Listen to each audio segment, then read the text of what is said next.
क्योंकि बीजेपी से जो लोग दूर है, हम लोग मानते हैं कि वो लोग हमारे इंडिया ब्लॉक के साथ आए ताकि आने वाले समय में 29 में इंडिया ब्लॉक का सरकार बने। देश में मोदी जी को जो तानाशाह के तहत देश को कब्जा करने में लगे हैं, जैसे पहले हिटलर देश को कब्जा करते थे, आज मोदी जी देश को कब्जा कर रहे हैं। तो ऐसे जगह पे आप देखें कि वहाँ पे बहुमत इस तरीके से आया कि समर्थन देना जरूरी पड़ता था। अगर समर्थन नहीं देते तो फिर ऐसी जगह पे फिर से राज्य में चुनाव होगा, राज्य का देश का बहुत बड़ा नुकसान होगा। ऐसे जगह पे जब विचार हमारा एक है, जो व्यक्ति हमेशा बीजेपी से दूर रहना चाहते हैं, जो अंबेडकर की विचारधारा को लेकर चलने वाले हैं, तो निश्चित तौर पर ऐसे समय में आदरणीय राहुल गांधी जी ने जो भी निर्णय लिया सही लिए हैं।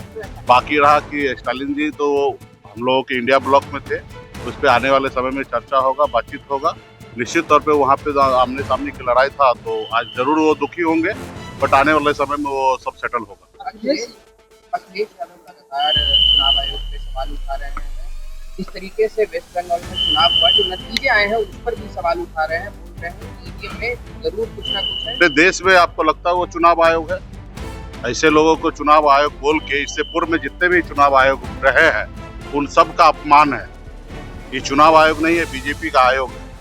अगर ज्ञानेश्वर को अगर आप चुनाव आयोग कह रहे हैं, तो पूर्व के जितने भी चुनाव आयोग के बड़े बड़े पदाधिकारी थे, अफसर जो देश में लोकतंत्र लाने के लिए हमेशा उन्होंने मेहनत किया, उनका अपमान है, उनका घोर अपमान है।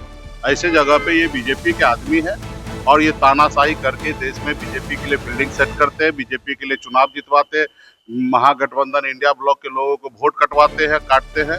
तो ये आप देख रहे हैं कि बिहार से लेकर और पूरे देश में इस तरीके से काम कर रहे हैं। सिर्फ बीजेपी कैसे चुनाव जीते उसके ऊपर वो काम करे। तो चुनाव आयोग नहीं है, वो बीजेपी का आयोग है। अब वही बताइए ना कि जो चुनाव के समय में 1 करोड़ नौकरी देने की बात करे, जो सरकार समय पर तो एग्जाम ना करा पाए, और जब युवा देश का रीढ़ का हड्डी होता युवा, जब वो रोड पे उतरे अपने अधिकार के लिए, तो उनको लाठी डंडा चल रहा है। तो यही काम था, चुनाव से पहले कर लेना चाहिए था।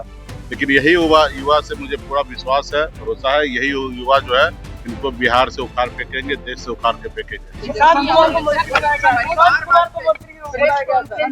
हमको बहुत हंसी आता है कभी कभी जब नीतीश कुमार जी भाषण देते थे, मेरा क्या है, मेरा क्या, मैं कभी परिवार को लाता हूँ क्या, लोग परिवार को लाते। तो आज नीतीश जी पे वही डायलॉग पे, और खैर नीतीश जी तो कब क्या बोलेंगे, क्या बोलते थे उसका तो कोई मायने रहा नहीं राज्य में।